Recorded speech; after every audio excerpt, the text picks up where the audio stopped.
Welcome to Founders Unfiltered. I am your host, Freddie Coffey, Jumpstart's Director of Digital Marketing. We want to welcome you back to the winter webcast version of this series of candid conversations with tech entrepreneurs on the forefront of innovation in Northern Ohio and beyond. As evidenced by my cozy sweater today, we're back in the friendly confines of the home office for the winter, as we'll be doing these as webcast versions until spring of 2023 when we're back out for the live events. Our guest today is a really exciting one, Leopoldo Peña, co-founder and CEO of Presta. Presta is a digital lending infrastructure that allows traditional financial institutions to better lend to SMBs by allowing them to book loans digitally. Leo's previous experience has been centered around GovTech, most recently focused on expanding access to equity investment, where he launched the Opportunity Exchange, an equity investment marketplace for economic development projects, which was acquired by Bludot. Prior to that, he helped launch a mobile voting platform designed to securely cast votes in elections across the globe, allowing members of the U.S. military to participate in general and midterm elections while serving abroad. Please join me in welcoming to Founders Unfiltered, Leopoldo Peña. Leo, welcome to Founders Unfiltered. How are you doing today? Doing well. I'm calling in from Birmingham, Alabama today. I'm on a trip here for the Venture for America Accelerator Demo Day. So excited for that, but also missing Cleveland a little bit. I was going to say Cleveland misses you too, but let's actually talk about that journey. Let's start right there. So you've been in Venezuela, Puerto Rico, California, East Coast. So how did you land in Cleveland? Well, originally, I think by plane I got there. But, so I mentioned being at the Venture for America Accelerator Demo Day here in Birmingham. That's the organization that originally brought me to Cleveland. So for those of you that are not familiar, Venture for America is a startup fellowship for recent college grads to help them gain startup experience and entrepreneurship experience working in startups in cities across the country that are not the New York and San Francisco's, right? So Cleveland, Ohio is in that list. And so I moved to Cleveland about 6 years ago through Venture for America. I joined an early stage company here at the time called Vodem. And that's how I started my career in Cleveland. Awesome. So, and that career has led you now to Presta. So I always like right up front for our founders to give us an elevator pitch of their most recent venture. So tell us a little bit more about Presta. What solution are you solving and where are you at with the company? Yeah, Presta's digital lending infrastructure. So we help traditional financial institutions like banks, revolving loan funds, credit unions better lend to traditional small and medium-sized businesses. So helping them with the application information collection process, assessing creditworthiness, so underwriting, and then repayment on those loans. So this isn't the first startup that you've been a part of, and I kind of, went through the checklist in your bio there. So talk about some of these previous ones you started, exited, Opportunity Exchange. You just mentioned Vodem that you were a part of, one of the very first team members from that. So what was it like being a part of companies built from scratch and building your own company from scratch?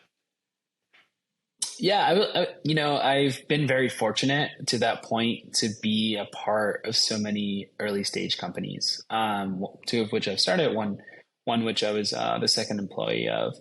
I think it's helpful to maybe give a little bit more context on what I've done. So, started at Vodem as the second employee, first engineer there.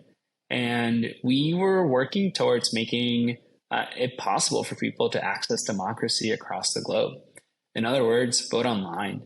We built systems that were used both in the 2016 and 2018 elections for folks here in the US and abroad to retrieve their ballots, mark them, and send them back all online.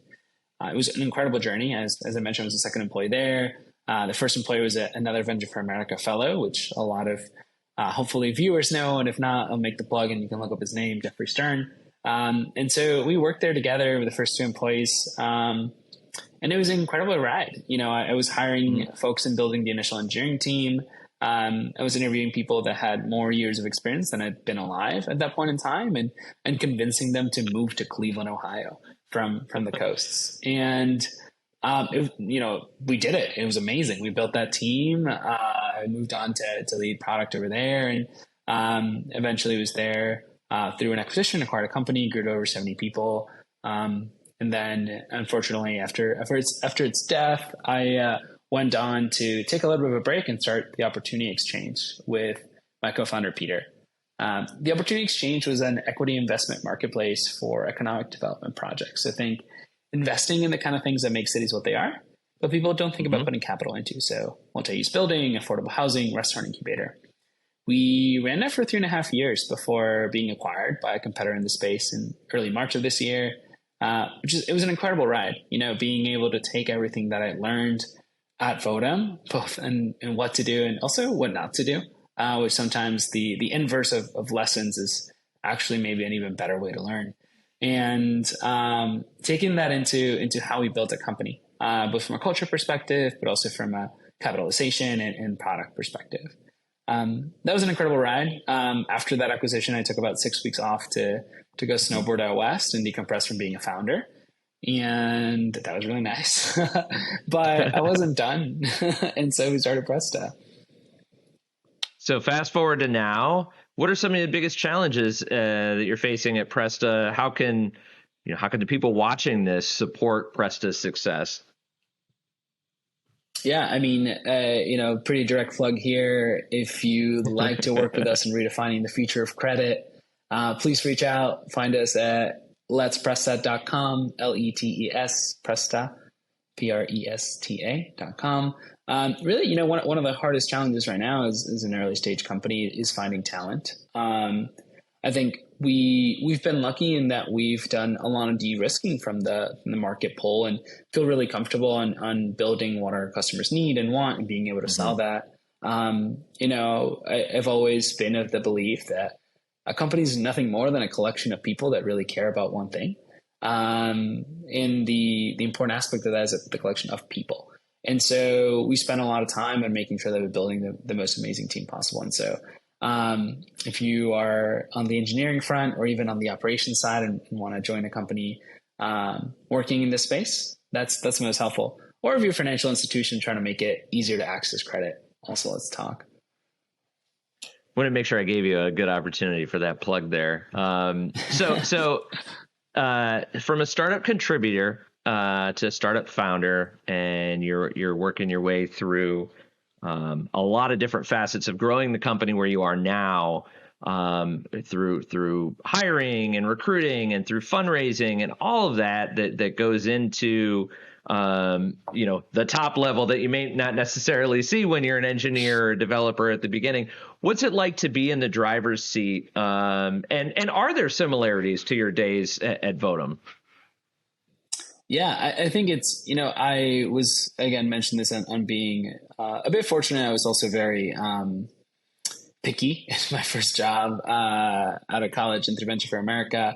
At Vodem, Jeff and I were doing a lot of things that I got to do now. When I remember when we were putting together our resumes post Vodem's death and realizing all that we had done, everything from people operations to product management to sales, customer success, we're doing it all. And granted, I had a lot more energy at 21 or 22 than I do now, but it was really interesting to get a semblance of that. I think what you start to gain as you get in the driver's seat is realizing some of the larger implications of that work, right? And so I think that was really good growth, post Vodem, maybe during Vodem, but at the Opportunity Exchange and now at Presta is realizing, okay, I know how to do all of these things, but what's their ultimate outcome, right? And why are we doing that? And I think that's been the most exciting part about being in the driver's seat now. And I think also the scariest, which is you make these decisions, you run it, but ultimately I'm the one that's responsible for all these things. So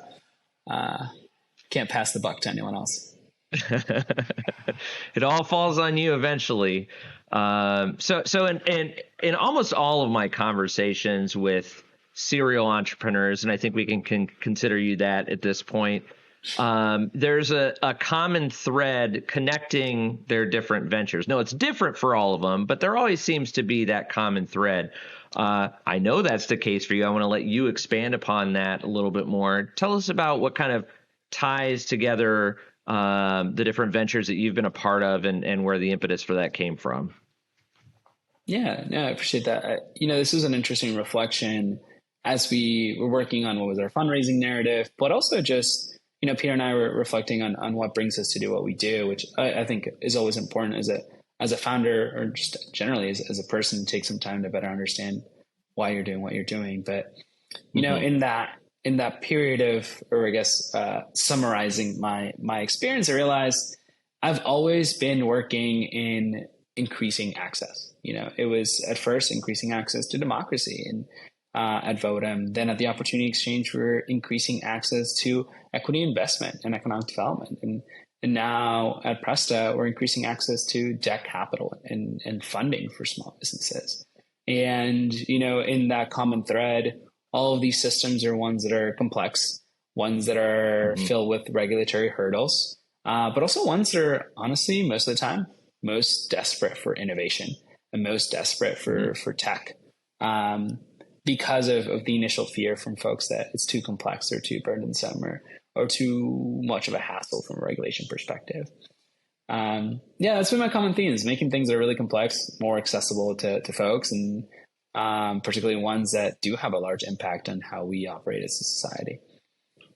So I think that creating an accessibility, level of accessibility to industries that are historically harder to break into, harder to access, would be considered a disruption for sure. People talk about disrupting industries.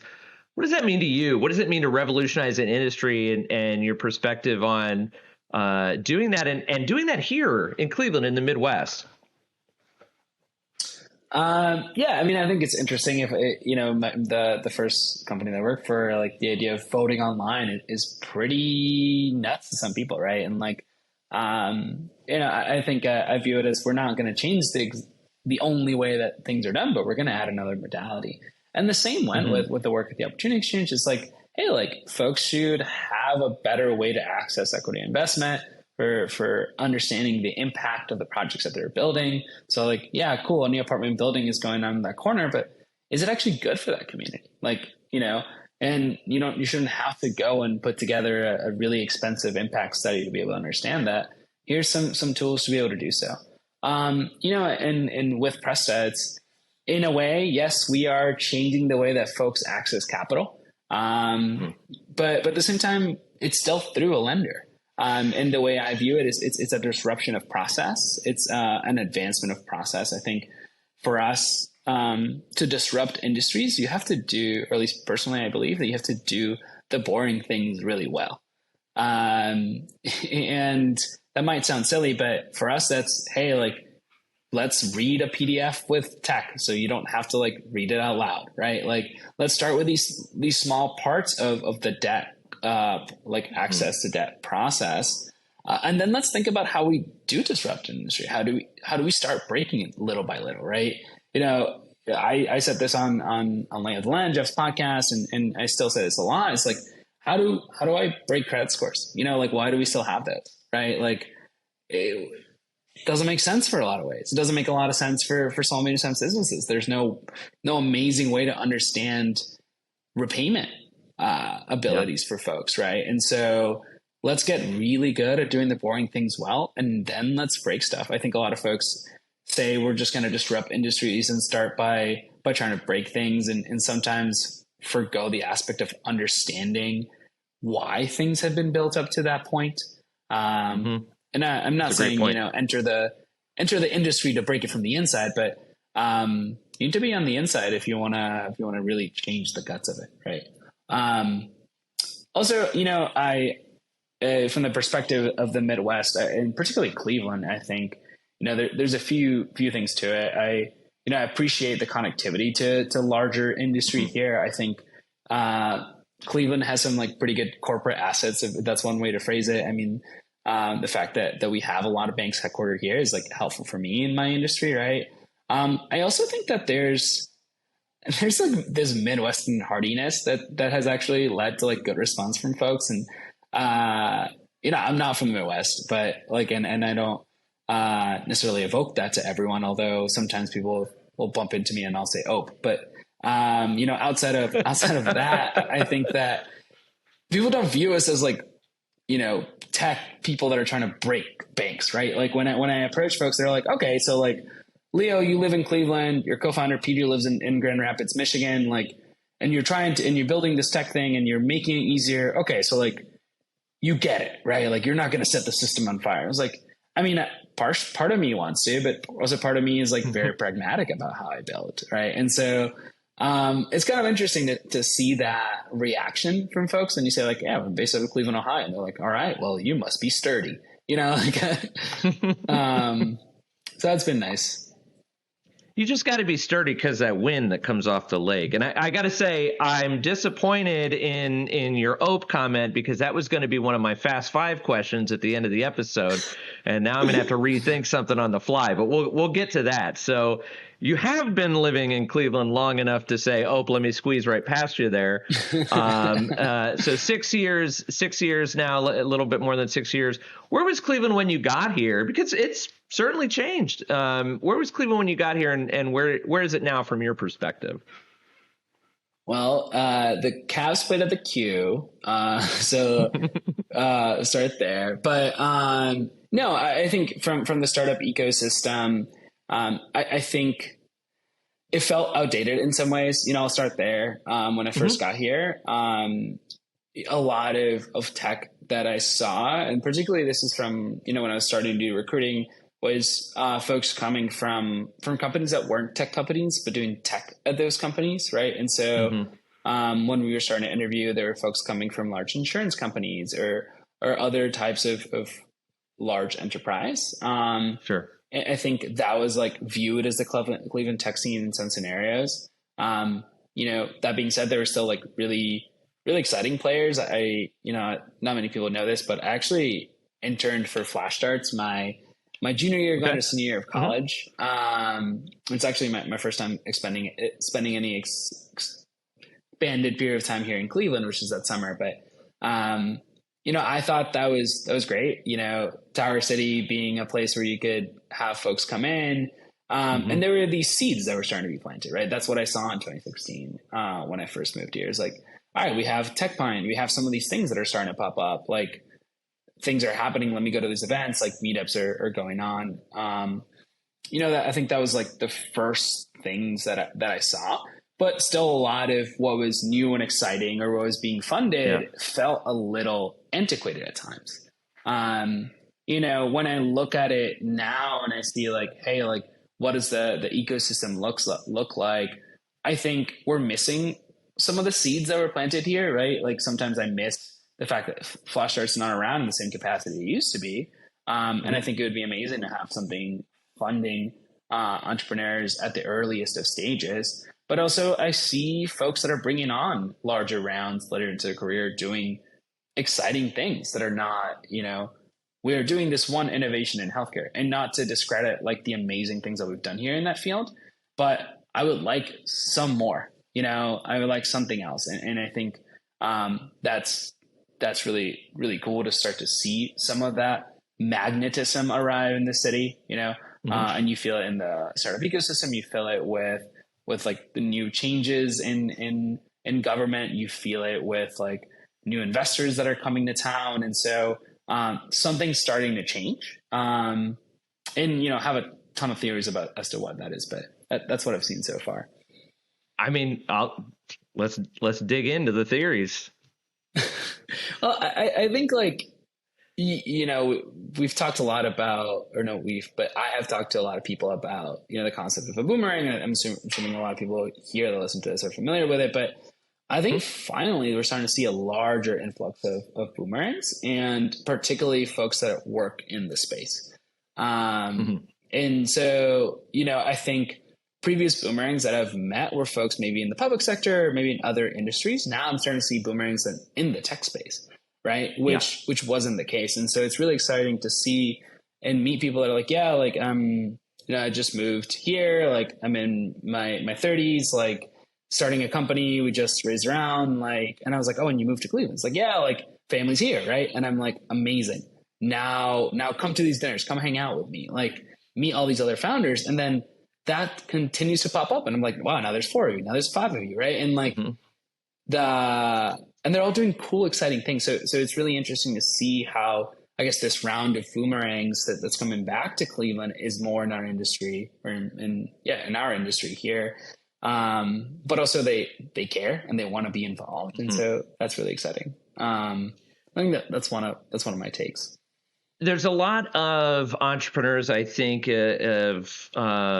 you could include in that group. Certainly, Dallas Hoganson, we had on Founders Unfiltered a few months ago. I know that you know him pretty well, and that are disrupting or that are engaged in classic industries that have those strong foundations in Cleveland, which you talked about earlier. So, the finance for you, he's making steel sexy in the manufacturing space. And I have the T-shirt to prove it that he gave to me. So I don't have it on right now. But so what do you think about, is there a benefit to those historic institutions?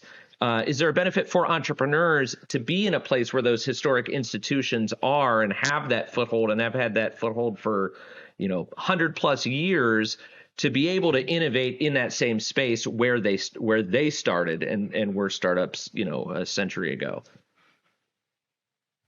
Yeah, that's an interesting question. One disclosure: don't know Dallas. I think he's amazing. I've heard amazing things about him. This is a good thing about the ecosystem. This is point of proof, though, of the ecosystem's growth, is that I know he exists. I know he's doing cool things. I would love to meet him. If you listen to this, tell Jeff to connect you to me, and we'll hang out. But or anyone else, tell Freddie to send me a T-shirt too. But point being is, like, I think that's an example of, I think, a change that maybe 6 years ago I wouldn't have known who he was. Right. I wouldn't have known that he was doing cool things, and that we were like at similar stages, him being maybe like 1 or 2 steps ahead of me. And now I know. Right. So like, then I can go and ask him and say like, hey, Dallas, like, how are you approaching like this round of fundraising, or how did it go for scaling company as you begin to grow? Right. And so I think kind of hilarious that you brought that up. This is not planted for folks in the audience. Like, that is a real point of proof of a change, I think, in connectivity that's starting to occur.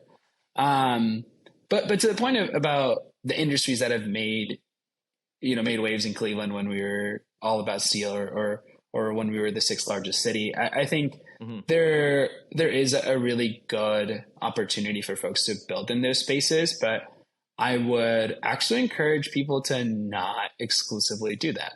And, that's one of the fears that I often have about some of the narrative that gets created, is that, and particularly I think happens with healthcare in Cleveland. It's like, we are a healthcare city, so like, let's fund all the healthcare startups. And it's like, yes, and more. Let's do more, because the principles that apply to B2B SaaS for a lot of industries apply across the board, right? Like, selling to a healthcare system sometimes is very similar to selling to a bank for me, right? And so sure, the lessons that an entrepreneur in that space can give to me actually are pretty applicable, right? And if you had told me, no, sorry, like, can only coach healthcare startups, then I'm like, all right, should I go to a different city that knows banks? Like, and so I think, yes, it's amazing to be a part of that space and have those connections, but also those lessons apply widely. And if you're thinking about starting something else in Cleveland in an unrelated industry that doesn't feel historically relevant, do it. There's more overlap than you might think. So one of the things that other hot entrepreneurial ecosystems have is, they're kind of own their own identity. Obviously Silicon Valley has been Silicon Valley for a while now, and it's its own culture and identity. And Austin, Texas has, it's cooler than anything right now, right? And I think Cleveland is looking for what it can be in the entrepreneurial ecosystem in Cleveland, and it is looking for a culture, maybe searching for a culture that should be defined, at least in my opinion, by the entrepreneurs that create it and are a part of it. So you're one of those entrepreneurs. How can we achieve our potential and remain uniquely Cleveland? Like, what assets is Cleveland? We talked about, the hospitals and that sort of thing, and healthcare and all that. But what other assets does Cleveland have that can be amplified by growing a thriving startup ecosystem that is our own? Yeah, I mean, this is maybe like a 75-minute rant if we go down every single thing that I think we should add. But maybe I'll start on the culture things that I appreciate of Cleveland as just a city in general. Mhm. I know my neighbor across the street. His name's Jeff. Very cool man. Has a Browns like tailgating truck. He waves to me every time I see him. I know his kid. I saw him like be birth or not be birth. Like saw him like appear just on one day. He's like, "Here's Julian." I was like, "Oh my god, so cool! Hi, baby!" Right? And now the kid runs around and like spit my dog. And I think that's in to say like there's this friendliness and that is uniquely Cleveland. When I first moved to Cleveland, I would say, "Hey, name's Leo. Nice to meet you.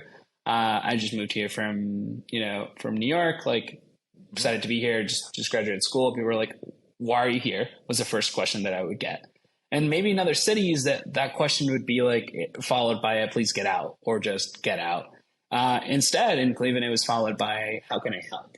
Right. And I think there's this uniquely Cleveland desire to all root for the same thing. And that might be partially fueled by like our strong sports culture, right? Like who doesn't love cheering for the Browns? Well, sort of, but like not this season, but you get my point, right? Like there's a Cleveland identity that's been created towards unity that I think is really important to retain, right? When I think about anyone in Cleveland in the startup space, I'm like, yeah, please connect them. Love to help, right? Like happy to talk to them, connect them to anyone I can think of. And I don't think that's something that happens in some of these other cities that you mentioned, right? Like in some of these other places, it feels more competitive than it feels collaborative. Sure. And I think that's something that can be uniquely Cleveland. As far as what entrepreneurs need, I mean, I think we need more capital in the region. I think we need more like riskier, earlier stage capital in the region. I think we need folks who can come in and lead rounds and be another capital source, right? We have folks here that are doing the work, but in other ecosystems, you have 5 times those folks, right? Like I love Jumpstart; they're on my cap table, but they shouldn't be the only source of capital, right? Like there should be 10 other folks that are competing for your early stage company, and that's what I want, right? That's what I want for entrepreneurs here, so they can have that, right? And for the other sources of capital, say like, let me connect you to my friends on 3 states over, right? And for us to realize, hey, the way we win is creating a place where it's the best for the entrepreneurs that we have already, not how we the next fill in the blank, right? It's how do we make it the best for the people that are building here.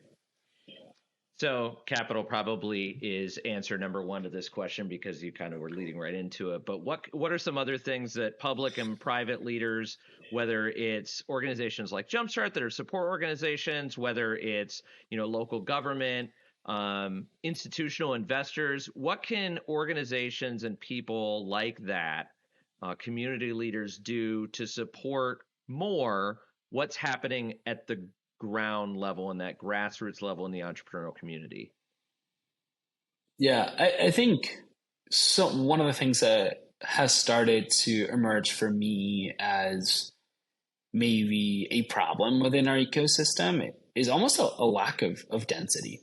To give you an example, something that felt weird to me. I was like in New York meeting one of our investors and sat down in our coffee shop. I was 5 minutes early, and next to me were 2 founders talking about how one of them was navigating their round, and the other founder was relating how they approached their round. And I don't think there's a single space in Cleveland where I can go randomly get a cup of coffee and people next to me are talking about similar problems that I've gone through, right? And to me, that's a lack of density or aggregation of the people that are doing this work, right?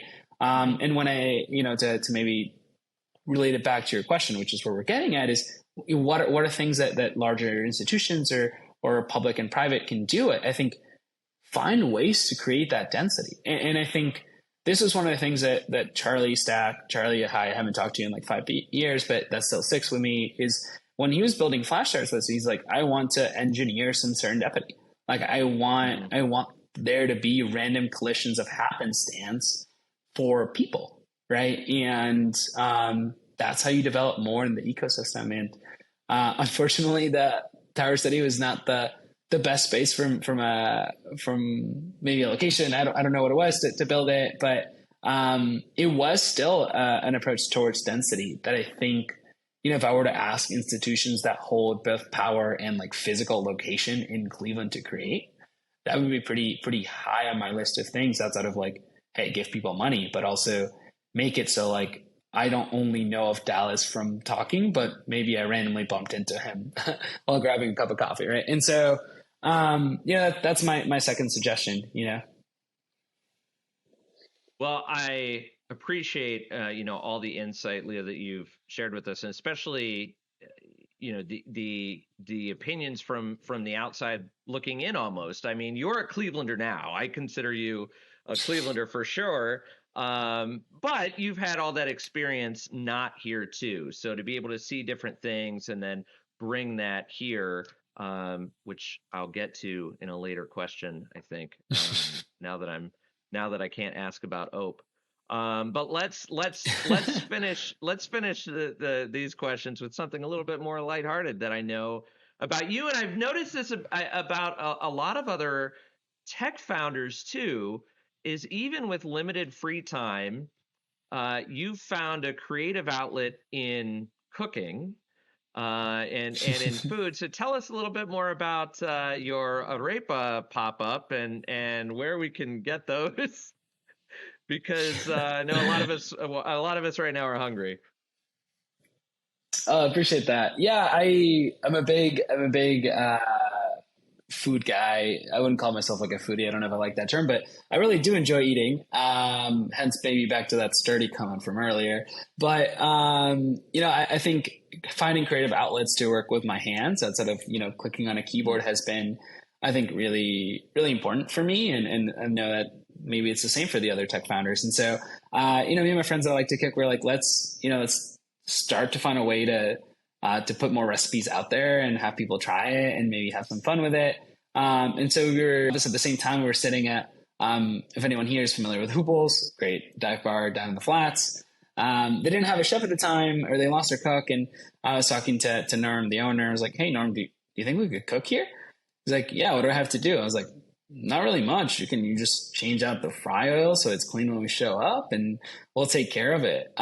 He's like, yeah, absolutely. So me and two other friends put this pop-up where we create fusion arepas. So if you're not familiar, arepas are either Colombian or Venezuelan. In Cleveland, we have Barroca, that is Colombian arepas, but we don't really have a Venezuelan place. And so me being Venezuelan, I was like, I want my friends to try this. What's a great way to have a bunch of people try stuff that's pretty meaningful to me?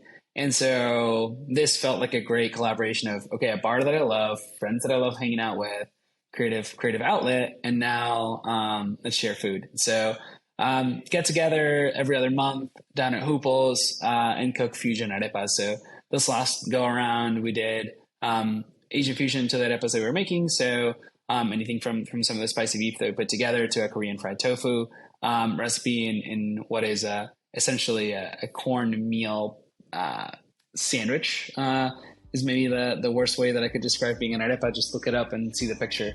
But yeah, it's really fun. I'm a big fan, so I'll text you next time it happens, Freddie. Yeah, I'd love to, and we'll have a blast. Hey, you are off the hot seat, Leo. We're going to take a quick break. When we come back, we've got our Fast Five. We'll explain how that works, so stick around with Leopoldo Peña right here on Founders Unfiltered. Thank you one more time for tuning into this episode of Founders Unfiltered. And a reminder that whether you're looking for capital, services, or connections, Jumpstart is here and ready to help. Start or scale your entrepreneurial journey today at jumpstartinc.org.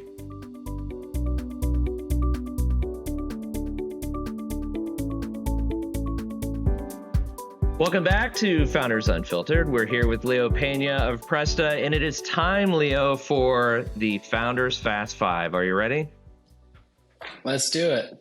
All right, so this is how it's going to work. I've got 6 questions. None of them are about OPE anymore. You've got to answer 5 of them. If you answer all 6 questions, then you win a prize. I think to wash down those arepas, we'll have to get like a 6-pack of authentic Mexican Coca-Cola, the good stuff, and we'll send that your way. All right. Amazing. Let's see if we can get all 6. Here we go. You're on the road in Birmingham right now. I'm sure you're missing home. What's your favorite Cleveland restaurant right now? Ooh, probably. Oh, this is a tough spot because they're right next to each other. Alia recently rolled out brunch, and it is quite good. Big Alia fan. If you're not familiar, Alia is in Ohio City, on Detroit, or I guess off Detroit, across from where Rising Star is. Big fan of their new brunch. Like to go with a lot of friends and try to order everything off the menu. Probably top restaurant right now. Awesome. There's going to be a big line now. You've been all over the place. If you could bring one geographical asset to Cleveland from somewhere you've lived or visited, what would it be? Can I ask for more sun? You can. That's allowed. We've got all these great parks, and we've got the lake. If we had more sun to enjoy them with, I think I'm right there with you. You were around Flash Starts. You founded a couple companies. You've been in a company in VFA. So I'm assuming that you've heard lots of business advice over the years. What's the worst piece of business advice you've ever heard? Oh man. I actually, I don't know if I have one off the top of my head. This is a good stumper. I'm going to pass and come back to it. Can I do that within the Fast Five? We could do that. There's who cares? Yeah, we'll come back to it. All right. So, people are using, we mentioned this with Dallas earlier, people are using technology to make dull industries hot. Are there any industries that you think can't be made sexy by tech?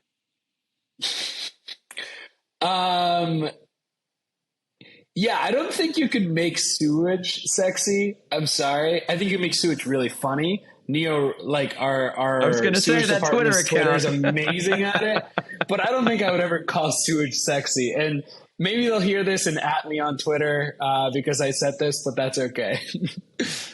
All right.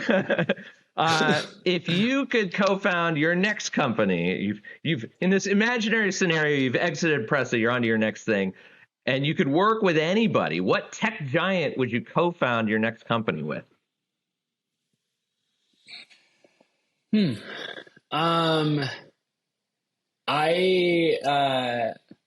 a good question. There's a lot of folks that I've worked with in the past that I don't know if they're considered a tech giants. I think the founder of Canva is really cool, like Melanie Perkins. I think, building something that is now like eating a lot of like what's graphic design and other stuff. So like creating an industry in of itself. So maybe her should be really cool. Otherwise, there's a list of amazing people that I've worked with that I would love to start stuff with. All right. So my birthday is August 21st. So I was born in August, which makes me a Leo. You are by name a Leo. What's the best thing about being a Leo? I'm pretty unapologetically myself. I think if I titled my memoir, it'd be Unapologetically Leo. You can steal that, I guess, from a sign perspective. I like speak my mind a lot, and I think it's really important. I think understanding folks' motivations and just putting them on the table and saying like, hey, here's what's going on. Let's talk about it. And I think that's what being Leo means to me. And that's what being myself means to me. So I dig it. We're going back. What's the worst business advice you've ever heard?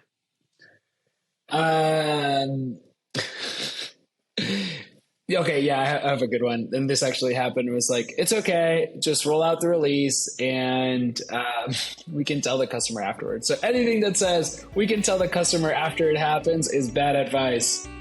Bad advice. Be upfront with your people.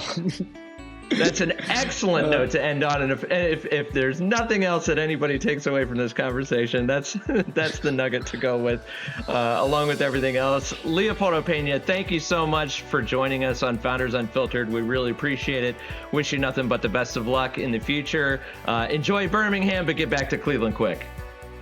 I'm excited to be back home. Thanks for having me, Freddie. And thanks, everyone.